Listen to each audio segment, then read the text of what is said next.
Welcome back to the Land Bulletin Podcast, where every other week we bring you experts in the field to impart their knowledge when it comes to the ranch and sporting property market, buying and selling advice, the latest best stewardship practices, as well as topics that impact landowners every day. I'm your host, Haley Murr. Let's jump in. Welcome back to the Land Bulletin. Today, we'll be looking at the reserve at Torres del Paine, where owners can explore one of the most remote and spectacular areas on Earth while also protecting a piece of it. Joining me today is the manager of the Conservation Reserves program and someone who has become a dear friend to us over the last few years, Nicolás Vial. Welcome, Nico. Hey, Haley. Thank you very much. Nice being here. Yeah, I like I said in my intro, we've been working on this for the past couple of years now, so you've definitely become a friend, and we were so grateful to be able to come not only to the reserve but Santiago this past year to meet you all. So thanks for your hospitality on that. No, same here. It's been a pleasure working with you and getting to know you better. Having you here was a huge pleasure, and all the feedback you have provided us and everything. It's been amazing for the project and for Explora. So very grateful. Well, before we get into it, I'd love you to tell the listeners where you just came back from and what the last couple, maybe 2 weeks was like. Absolutely. So I was at the reserve with a group of three potential participants of the project. So we spent a week at Torres del Paine. We stayed at the Explora Lodge. The Explora Lodge is inside the national park, but also we stayed a couple of nights at the reserve. We have stables in there, in where we have rooms, and we spent 2 nights enjoying barbecues, horseback riding, getting to know the place, seeing sunsets, sunrises, some snow. Then next day we had sun. So it was an unbelievable experience in where the group I visited with, now good friends, got to know the place and they felt in love with the place. If you go there, I assure you will fall in love with the place. It's amazingly beautiful. You see this group of people that makes this place feel very alive, but also you understand why to protect this beautiful landscape. So it was an amazing week down there, and we are repeating it in September and October. We have two dates, so more than invited. If you wanna go, you will have fun for sure. I love that. Well, we'll definitely after this give our listeners those dates for the people that are interested after listening to what we have to say. And, we've done a lot of marketing for this already, but a lot of listeners probably don't know what the reserve at Torres del Paine is. So kind of before we go into the project, I'd love to know a background about Explora. Why was Explora created? What's kind of the ethos of your business? And, how is it different from other kind of hospitality groups out there? Sure. So Explora has been around for 30 years. We have 7 operations in South America, 7 lodges, and 2 reserves. That's our newest venture. We have operations in Chile, Argentina, Bolivia, and Peru. And we are planning to become global, so be prepared for some news. We started as an explorations company. So at first, the owner and the person that created all this concept, Pedro Ibañez, he knew that Chile was an amazing place to visit, but there was not enough infrastructure or not enough tourism services in the remote areas. Like Santiago was okay, some cities were okay, but in the remote territories, there was almost nothing. And he was like a traveler. He had been all over Chile, but also all over the world. And he knew we had something special. And he wanted to show Torres del Paine or other amazing areas of Chile to the world. So he started developing a concept.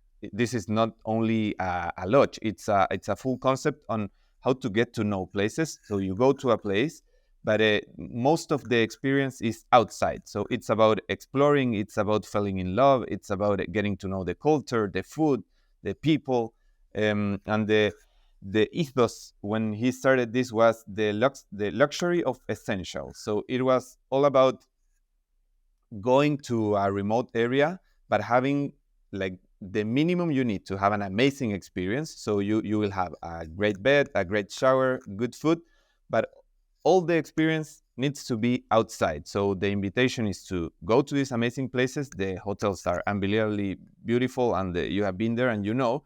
But the invitation is to go outside. And the first one was Torres del Paine. Then we developed one in Atacama, Easter Island, Sacred Valley, and so on. We have like these 7 destinations. And connecting with what we are doing now, about 6 years ago, the company started doing like strategic planning, but also understanding the impact that the company have had in the last years. And we understood that even though we have developed a great way of getting to know places, we are generating impact. And we also understood that as a company, as an explorations company, we need to take care of the places in where we operate.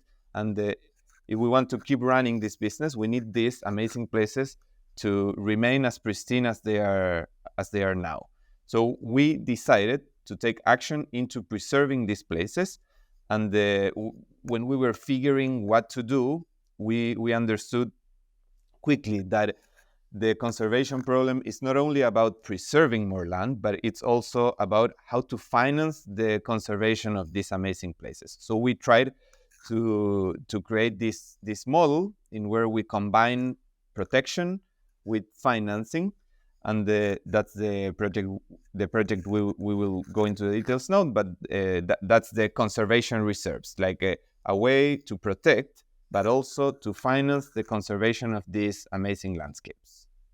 That's amazing. I mean, unfortunately, US, a lot of times we have land trusts and we have conservation easements that can be placed on ranches. But in Chile, a lot of those programs don't exist in the same kind of format or in the same availability. So this way of privatized kind of conservation and funding mechanisms is genius, in my opinion. So what you guys are doing is pretty incredible. And for those listening who are like, okay, if I'm interested in doing this, kind of what is the structure like? Where is, the money going towards? How is it being protected in perpetuity? How is kind of just the overall mechanism working for the reserve? Absolutely. So the model in a nutshell is protected land in perpetuity, in where we create an endowment to finance the conservation in perpetuity. Same. So we are planning to raise money to finance initiatives, conservation initiatives at the reserve, but also at the surroundings. And to get there, what we do is that we invite people to join us as members or as owners of the reserve, and we are inviting 100 people for this first reserve. We will develop more reserves in the future, and we will invite more people. But for this first reserve in Torres del Paine, we are inviting 100 members that can participate in 2 main ways. One is by buying something we call conservation shares. That's a membership in where you buy a share and you get some benefits, and also the ownership over the reserve, and also conservation estates, in where you buy a piece of land, a 5 acres piece of land, in where you can build a house following some rules in terms of sustainable construction. And also you get all the benefits that you get when buying a conservation share. So those are the 2 main ways to participate. And with the proceeds of those sales, we do mainly 3 things. First, we build infrastructure. So we are building a guest house inside the reserve that is going to be owned by the members. So you will be able to go whenever you want, as many days as you want, on availability. And also we built this amazing barbecue place. We call it Quincho.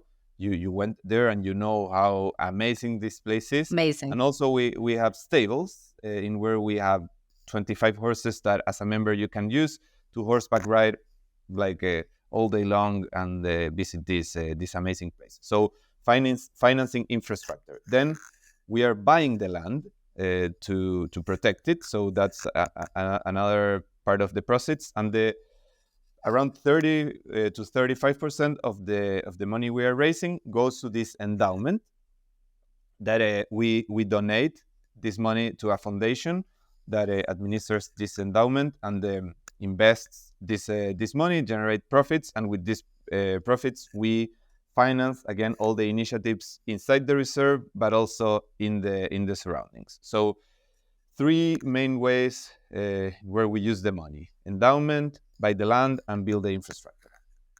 Great. And so I love that you said too, there's different types of opportunities for people who are interested in becoming a part of this. I mean, if you do believe in conservation, if you have a connection to this part of the world, it's a pretty remarkable opportunity to have a hand in the protection of it in some capacity. Even if you're not just buying the land, if you just want to become a member and kind of invest in these different opportunities, it's neat like that something like this exists where you're investing in conservation, but you also have access to some of these incredible amenities that you guys are creating. And those of you listening or watching, check out Explora's website because you'll see the architecture and kind of what these different buildings are going to look like, the level of service that exists. So you're conserving, but you're also going to be comfortable while you're down there. In terms of kind of what members get, so your initial investment is outlined in our website and your website. So there's the initial investment. So once you make that initial investment, are there any other investments after that, or is that just kind of what it is, and then you get all of these different membership benefits? Yeah, so it's a one timer. We structured this in a way in where you buy the share of this LLC in the US. So what you are investing in is in an LLC in the US that gives you property over the land and the infrastructure, and all the annual fees are covered through this financial structure we built in where we have the endowment that finances all the conservation efforts, but also on the other hand, Explora pays a rental fee to the reserve to use the horses, to use the quincho, to use the reserve to walk around. And with that rental fee that Explora pays, we finance all the OPEX, like we finance maintenance, insurances, park rangers, and everything. So you don't need to pay anything else less than the initial payment. Wow. I mean, that's unheard of. We do a lot of kind of these shared ranch concepts where you own your own piece of land, but then you have these amenities that you can have access to. So the fact that you guys have created this structure that allows kind of this one-time payment and then kind of ownership in perpetuity is huge. And as an owner, when let's say I'm from Colorado and I buy a lot down there, who's managing it while I'm away? Because I know a lot of people, they love Argentina, they love Chile, they love Patagonia, but it's far away. So it's hard to consider buying land because you're not there to manage it. So who's managing this while you're away and, you've built your house and you're not there all the time? Yeah, we know how hard it is to operate infrastructure in Patagonia. We are in Chile, and it's even hard for us. So we understand that that could be huge from the US, try to build something and then manage it. So what we are offering is help in the entire process. Like we will help you, first of all, in like the investment process. Like we will help you with the registration of the land, with the permits and everything. Then we will help you with the design, the architectural process, with all the planning and everything, with the construction.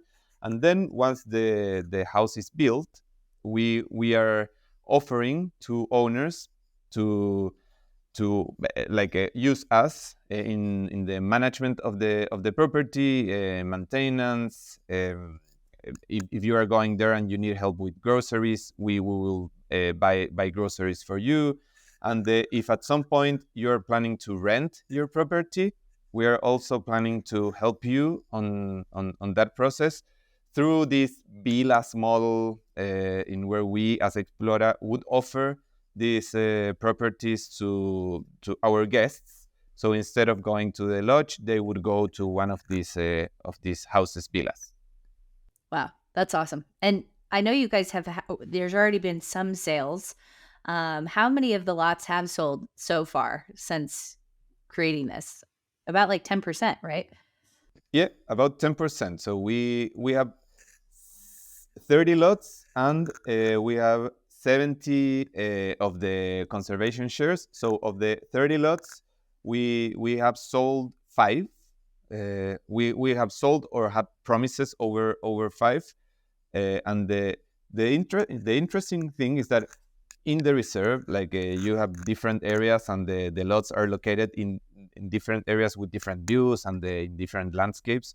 And from those five, each of them is in different locations. So it's interesting how each person sees something different in this place. Like some people is looking for I don't know, an amazing view to the towers. Other people is looking for solitude, like they want to be isolated and they want to be in this beautiful place with great view, but without nobody around. Some other people wants to be close to the infrastructure because they believe they will be there all the time. So you have like views or lots for almost everybody.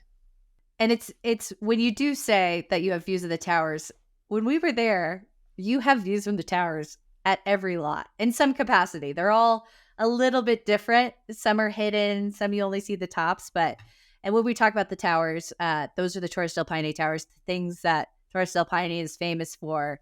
And this reserve has views of these towers that no one else on the planet will ever have. So it's pretty remarkable how you guys have kind of organize those lots. And that kind of brings up another question.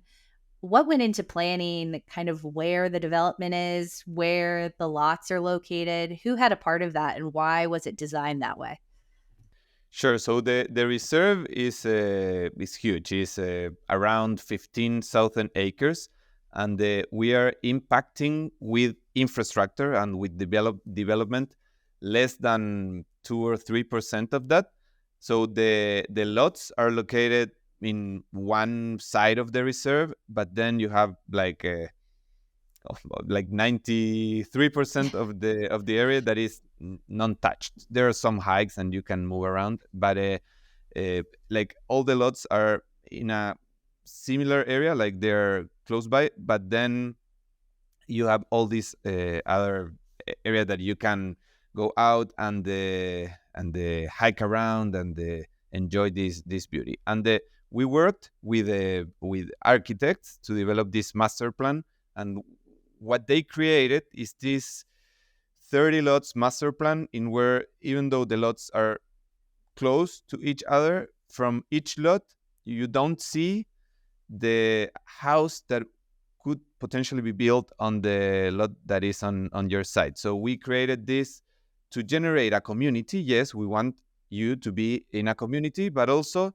we want you to feel this enjoyment of being like surrounded by nature. Right. Oh, that's huge. And with that, in addition to the master plat of kind of development, what are kind of the other plans that are happening at the reserve? I know the Nature Conservancy is a big partner with what you guys are working on. What are some of the other plans that have been put in place for owners that usually you'd have to do yourself, but a lot of this has already been created by Explora and TNC? Yes. So, well, for now, in terms of what we are doing in the reserve, we have done a lot. Like I started in this position 2 years ago, and when I started, like I saw one place, and today the place is completely different. Now it's full Uh-huh. of animals. You see guanacos running around. Behind the guanacos, we started seeing pumas, and there's a whole new ecosystem, and it's been only 2 years, so it's Wow. unbelievable how nature is resilient, and it goes back to how it was. So that has been incredible, and we are developing some other projects with TNC, and also with the CONAF, that it's the equivalent to NPS in the US. We are doing for some ecological restoration projects, and we have already planted about 20,000 lengas. Lenga is the native tree of Patagonia. And also we are doing some science. We are trying new techniques on how to increase the efficiency of reforestation. So that in terms of what we are doing at the reserve, but also as an owner, we are offering many different things. The one that excites me more is internships. So for me, the internships opportunity is huge. Like, we are offering the opportunity to send your children or yourself to spend a season or a couple of weeks. That's open to you. To spend like some time with our gauchos, park rangers, with the TNC team, learning about how to be a park ranger, how to survive in the wilderness, how to horseback ride. So our plan is to create this community, very active community, that will bring all these like-minded individuals together, but also will help getting to know each other better, and developing this love for nature in your family. Wow, I wish that had existed when I was in college or high school. That's really neat. And it's a testament. I mean, you guys have done a lot for the community, the communities of all of your different lodges that exist, but especially in a Torres del Paine holds a special place in your heart because this was the first of the lodges. This is kind of where you have a huge staff that works there, and your people. And so, in addition to the community that you've all created, the community at large, what was the land like before Explora came and before you all started working with TNC and doing some of this reforestation and all of these things? What had happened to that piece of land and some of the surrounding landscape of Torres del Paine, where there is kind of a need for this conservation? Yeah, so the reserve used to be a grazing ranch, and this was not like long ago. 10 years ago, it was full of sheep and cows, and the thing with sheep and cows is that you need like big areas for them to graze, right? So what happened in that area is that the last owners made some intentional fires, because they needed like open areas to grow their animals. So what we are trying to do, and what we did actually, is that we studied the land to understand how was this land at, like, before these fires. So we understood what type of trees we had in this area, or what type of bushes we had in this other area. And what we are trying to do with CONAF and with TNC is to restore the land to what it was originally. So when we say that we like the conservation to be done in a science-based basis, is that we want to understand how this land was, or what's the positive impact we could generate in this land. And the TNC has been like a great partner for us in that regard, because we are not experts in conservation, and partnering with them has been amazing. And just to add on the community side of the question, we do believe that the reserve needs to understand, the project needs to understand, that we are inside a community that has like been there much longer than us. So we are part of a community, and we are part of a group of people that like tourism or do tourism, but some others do grazing, and some other are ranchers, and some other do conservation. And we need to understand how to live all together. So the project is inviting everybody to participate, and the invitation is first of all, how to understand why it's important to take care of this place. Second, what do we need to take care of? Third, what are the strategies to take care or to go through these threats we have? But we're working all together. So for ranchers, we're working with them to help them do ranching in the best way possible. With tourism companies, we are same, learning from them, but also helping them on how to do tourism the best way possible. So this project understands that we are in geopolitical and social political environment in where there are some things going on around us, and we are not trying to say like let's write off everything, let's start again. It's a way on how to preserve this area, but also understanding that we have a full community around that have been around forever. It's interesting that you bring this up and that we're talking today, because our last podcast host was a professor at CSU, and his whole thing about sustainable development is that is not able to happen without environmental, economic, and culture. And you guys are kind of what this reserve is and what you're doing kind of hits all of those different boxes, because the economic piece is how do we fund this in perpetuity? And that's what this kind of opportunity that we're talking about today is. The ecological, the environmental, obviously kind of bringing the landscape back to where it was after being degraded for so long. And then the cultural is just kind of what you were talking about, that community down there. These people might not, when they think of Torres del Paine, they think very much of the tourism and the ecotourism that occurs. But there are ranchers, there are giant landowners, there's gauchos, there's these communities down there. So the fact that you guys are creating this platform where you guys are a resource for a lot of these people, it's very cool. And I will have to connect you with Rick, because that's exactly his whole methodology. But that's good. And so what's your vision, Nico? I know you're kind of in charge of really getting a lot of this programming for these reserves. What is your vision of this reserve program? So if I become a member and I'm interested in investing in this debut Torres del Paine Conservation Reserve, what's the future look like as a member? Not just at this reserve, but with the network that you guys are trying to create. Yeah, absolutely. So I didn't get into the details of the benefits you get when becoming a member of the reserve, and you get mainly four things. And I will get to your question. So you get four things. First, you get an underlying asset. You own the land and you own the infrastructure. So you are owner of the land in Torres del Paine and also the guest house, the quincho, the stables. You are a fractional owner.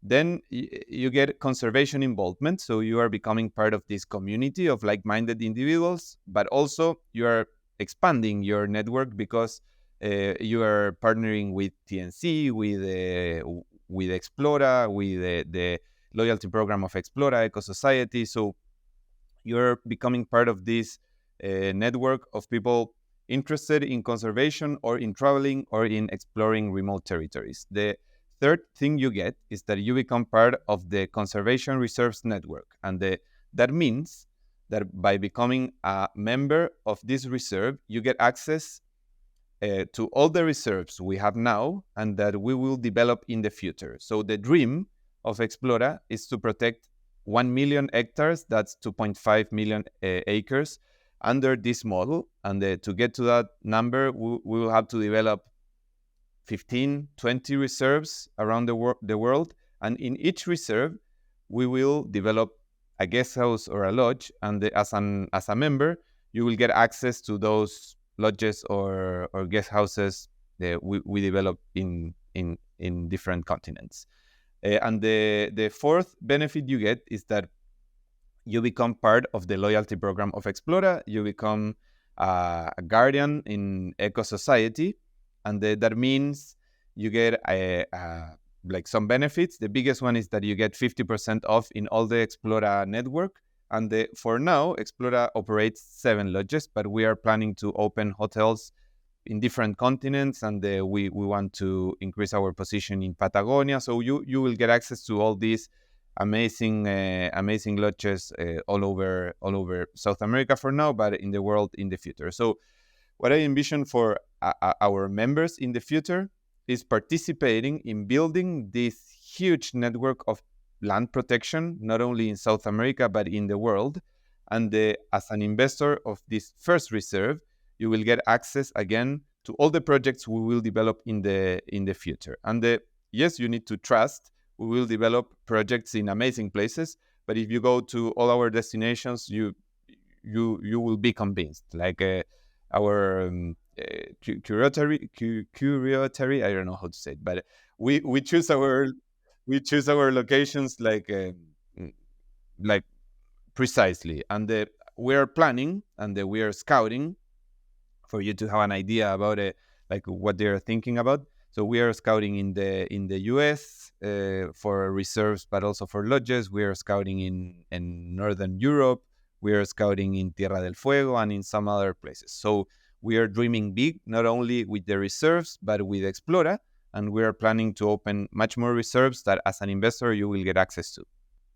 Oh my God, I just got so excited. I keep telling Ken, I'm like, we need to invest. Like, this is going to just take off. And I mean, what's really neat to me, and when we were down there at your lodges, is when you talk about this global kind of community, um, it's really neat to, when we were there, we met people from England, we met people from Chile, we met people from Africa, we met people from all over the world that have this like minded outlook on kind of ecotourism and conservation. So, and as the world turns and people tend, there's some communities that tend to go inward. I think it's so important to continue to have this global outlook. And what you guys are doing is creating this platform where communities can thrive uh, to kind of protect the landscapes that we love. So that's one of my favorite things that you guys are doing. Maybe that's the fifth thing you get as a member Yeah. is to become a part of this community of people. No, absolutely. You're totally right. Yeah, I think that even now, like we have these 10 investors that are already committed in the project, and the backgrounds are like totally different, but there are so many common interests. So we have people from Europe, from the US, from Chile, people from the business world, some others from the NGO world, NGOs world. So we have people from all over the place, from all over the world, and the community that we are building or that we are helping to build. For now, it's unbelievable. I'm really lucky because I have had the chance to meet these amazing people from all over the world, and I'm very grateful for that because it's been a gift for me. No, I think it's just, it speaks volumes to what you guys have created and what you're trying to create. And for those listening, what is these people that are interested, without obviously naming names or anything, what is the common link that they all kind of have? Why are they choosing to invest in a project like this?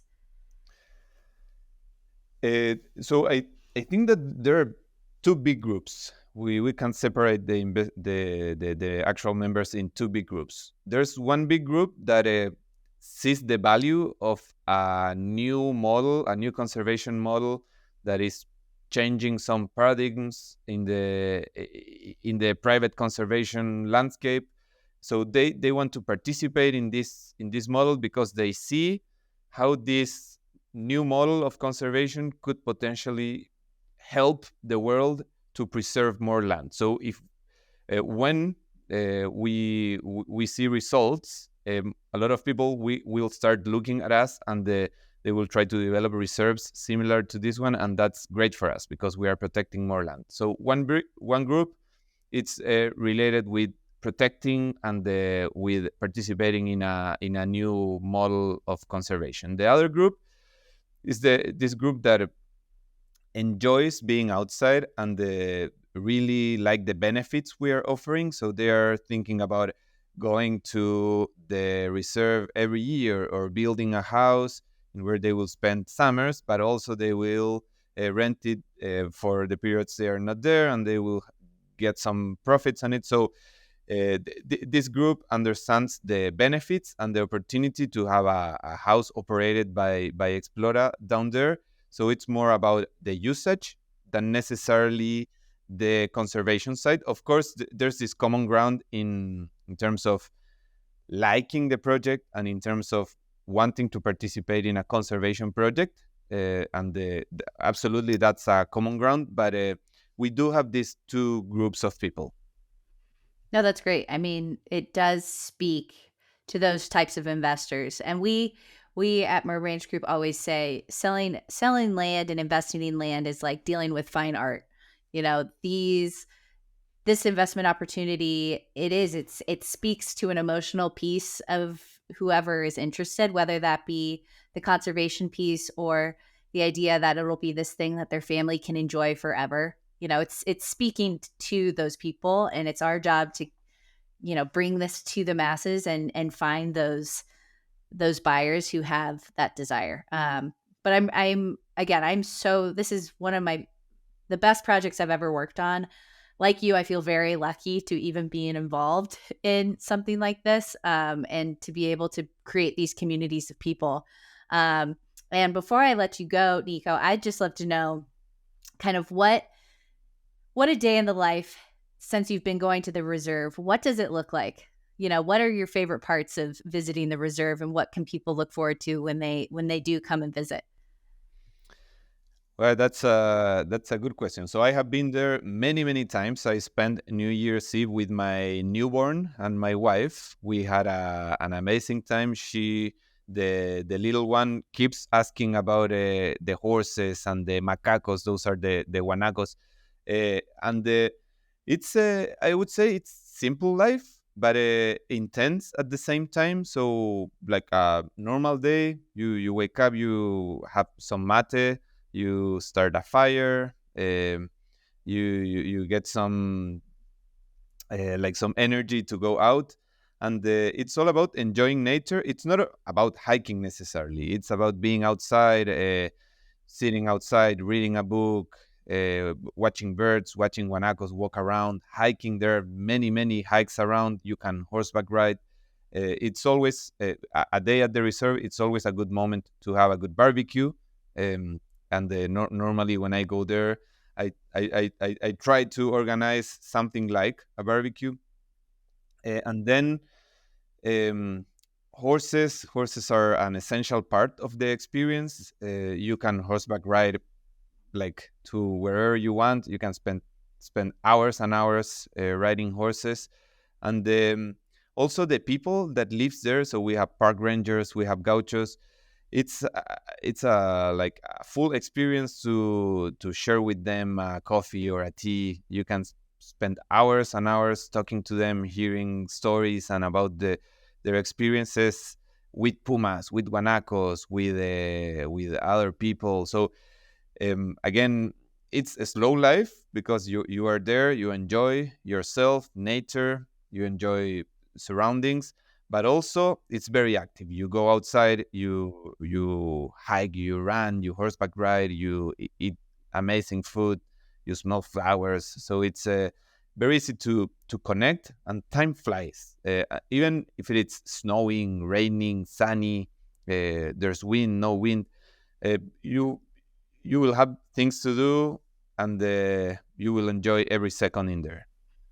Yeah, no, I feel so fortunate that we got to go see it. And one thing you didn't mention, and it was my favorite thing because I am a foodie, the food, you know, that you're at the lodge, but I know that at the new guest house, there's going to be a food and beverage program too, just to kind of like, you know, that was one of my favorites. And then the other is the staff, like you were saying, it's some of the best people I've had the chance of meeting, and to be able to have them be a part of the community too. It's just really well ran, really well done. I'm hoping that one day Ken and I can be investors as well. But I'm very excited for this program and what it's going to do for conservation and ecotourism and everything. So I thank you for coming on the show, Nico. And I'm hopeful that we can make it down there soon. Absolutely. You know that you are more than invited to the sites in September and October. We would love to host you. So waiting for you here. You came on January, right? It was no We came in November, right after November. Okay. Thanksgiving. Okay, Yeah. so next time try to come in a different season. So September is amazing. A good thing about the reserve is that every day is different, like weather wise, but also the different seasons are completely different. In fall you have fall foliage, so all the lengas are red and it's unbelievable. Then in summertime it's all green and like no snow, but amazing views, a little bit more windier. Then in spring you have like all these well, flowers, but also sprouts. So it's like every season is different, and like you go there in a different month and it's a completely different place. So you will have to go back not only one time but also many times to enjoy this beauty in the different seasons. And maybe this time my now fiance and my mom can join us. Maybe. Congratulations. Thank you. Maybe they'll make the cut this time now that he's asked. But thank you again, Nico. This is so special. And for those of you listening, if you do have interest in the reserve and what these different membership opportunities are like, please give us a call. You can call me directly or give a call to the office, 303-623-4545. And if you want to start planning your trip now to get down there, they are going to have these 4-day itineraries down there, but you can extend your trip and stay a while in September and October. So thanks again. See you next time. Thanks, Haley. Bye, Nico. Bye. Thanks for joining us today. To learn more about the ranch real estate market or our ranch marketing process, make sure to subscribe to our newsletter on our website at merranchgroup.com or give us a call at 303-623-4545. See you next time.